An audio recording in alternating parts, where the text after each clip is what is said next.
이제 중국 내에서는 양등신이 이렇게 저격을 하고 그거에 대해서 이제 뉴스가 났을 때 거의 90% 이상은 중국 사람들은 우리보다 더 객관적일 수도 있어요. 어떻게 보면. 왜냐면 저희는 이제 그 다른 나라 기사들의 이야기잖아요. 네. 물론 뭐 친진서를 상대로 치팅을 썼다라고 뭐 그런 의혹도 있어갖고 조금 더 감정이입이 되는 건 있지만 중국 팬들 입장에서는 같은 자기 나라 중국 기사들이기 때문에 더 객관적으로 볼 수 있는데 중국 사람들의 90%가 넘는 그 의견은 다 양쟁신을 다 욕하고 있어요. 증거도 없으면서 왜 그러냐. 근데 또 이제 우리나라에서는 그런 모습들을 이제 해석하기로는 그렇게 해석을 하더라고요. 역시나 그 공산주의 중국답다 뭐 그런 얘기를 하더라고요. 맞아. 근데 그거 아세요? 올해 초에 올해 한 4월 달인가 그때쯤에 네. 중국에서 또 치팅이 적발된 사례가 또 하나 있었어요. 그 젊은 기사들이었는데 어린 기사들이었는데 치팅이 적발이 됐어요. 어떤 그 창칩의 예선인가에서 프로 기사가 네, 그렇죠. 치팅을 한 거죠. 코로나 때문에 이제 대국장에서 대면 대국 못하고 집에서 둔 걸로 알고 있는데 그 아무리 예선이어도 그 카메라를 놓지 않았을까요? 카메라를 안 놓았을 수도 있지만 그게 걸렸어요. 근데 걸린 것도 참 웃긴 게 이게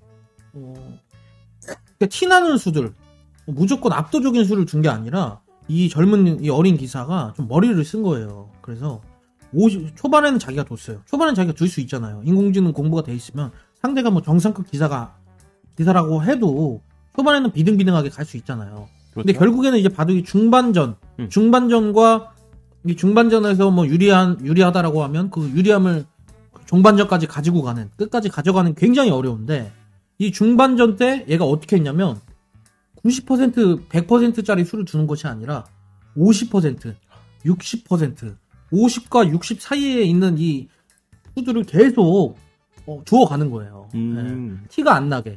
어차피 50% 60%짜리 주더라도 인공지능은 이미 한 수 한 수 줄 때마다 상대가 응수하는 것을 이미 많은 그 수십만 개의 경우의 수들을 다 계산을 하고 나오는 퍼센테이지이기 때문에 네. 결국엔 반집을 남길 수 있단 말이에요. 그렇죠. 그래서 그렇게 아주 용의주도하게 치팅을 했는데도 적발된 사례가 분명히 있었거든요.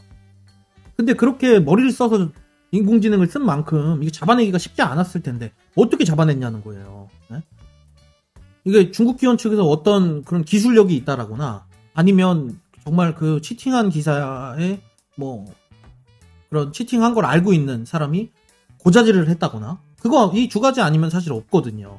그러니까 이 얘기를 왜 하냐면 그렇게 용의주도하게 쓴 그 일개 예선전에서 신의 기사가 쓴 치팅도 잡아냈는데 이번 조사는 과연 어떻게 이루어졌는지 그게 궁금하다는 거예요. 그때도 어떻게 잡아냈는지는 얘기가 안 나왔어요. 안 나왔어요, 그거는. 네. 그렇네요. 모르셨어요? 그 사건? 네, 몰랐습니다. 반성하세요. 그래서 더 얘기가 많이 나오고 있는 거죠. 조사를 어떻게 한 거냐, 도대체.